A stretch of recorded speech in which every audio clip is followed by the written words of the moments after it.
Burya koko umunyarwanda yigeze kubivuga ukuri ati iminsi yose ntabwo isa. Aisho Speed yaraye ahuye n'uruva gusenya ubwo yari mu gihugu cya Algeria. Uti byagenze bite?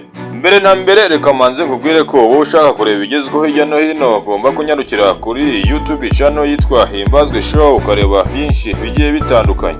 Here we go. Aisho Speed yasuye ibihugu bigiye bitandukanye, yari mu gihugu cya Algeria. Angaha rero byari biteganyijwe ko haraja mu mujyi witwa Black City, nuko akaza kuri stade yitwa Nelson Mandela Stadium, ahubwo yarareba umukino wa Super Coupe wari guhuza USM Alger na MC Alger. Hakihagera rero abafana batangiye kumutera amazi. Abafana ba MC Alger ndetse n'aba USM Alger bose bamuteye amacupa yari arimo amazi, nuko kumusaba imbabazi abayobozi b'iki gihugu cya Algeria bati nuko abafana ubusanzwe badakunda umuntu ubafata amashusho. Mu kubasubiza nawe agira ati ese kuki batateye televiziyo y'igihugu yari iri kwerekana umupira ahubwo bakayantera?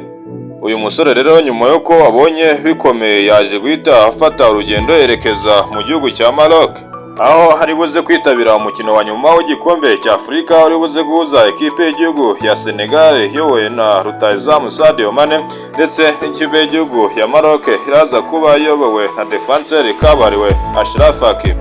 Aisho Speed rero amazina ye yose hamwe yitwa Darren Jason Watkins Junior, akaba ari umunyamerika wavutse tariki 21 z'ukwezi kwa mbere mu mwaka wa 2005.